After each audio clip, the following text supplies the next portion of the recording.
Bismillahirrahmanirrahim. Assalamualaikum warahmatullahi wabarakatuh. Saya Windiani dari kelas 3B Sastra Inggris. Dalam kesempatan kali ini, saya ingin membahas beberapa hal tentang bahasa Indonesia. Oke, langsung saja ke pembahasannya. Bahasa itu bersifat dinamis. Maksudnya, ada kemungkinan bahasa akan berubah sewaktu-waktu. Bahasa akan berkembang mengikuti zaman. Ketika bahasa berkembang adalah tanda bahwa peradaban masyarakat semakin maju. Mengapa demikian?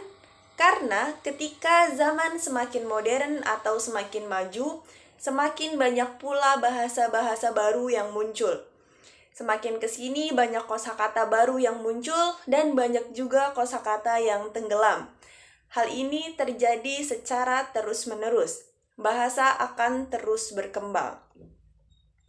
Sebagai mahasiswa yang mengetahui peran bahasa Indonesia dalam mendorong kesadaran nasional dan mengetahui perkembangan bahasa Indonesia, kita harus memiliki sikap bangga terhadap bahasa Indonesia, selalu menggunakan bahasa Indonesia dengan baik dan benar dalam kehidupan sehari-hari.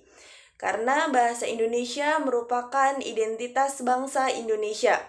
Oleh karena itu, sudah seharusnya sebagai mahasiswa harus bangga terhadap bahasa Indonesia, supaya Indonesia tidak krisis identitas yang akan menghancurkan bangsa Indonesia itu sendiri.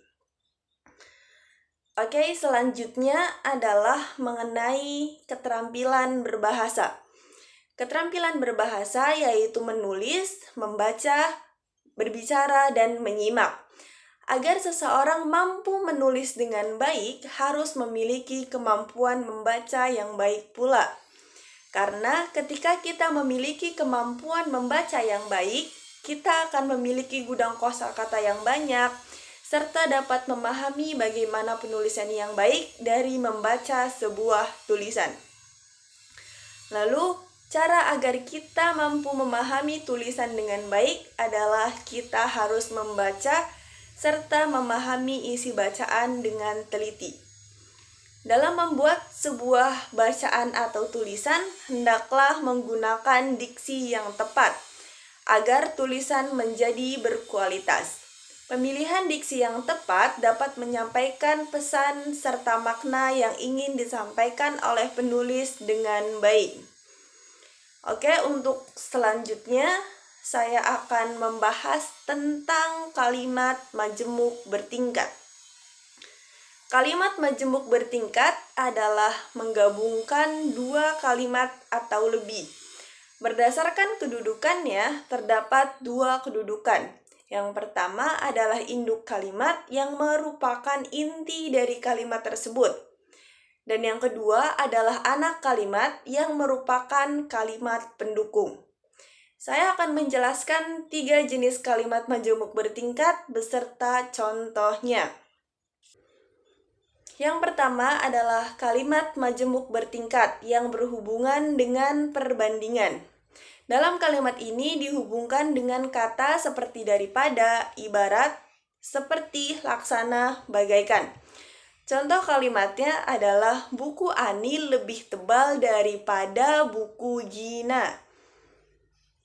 Dan yang kedua adalah kalimat majemuk bertingkat yang berhubungan dengan syarat.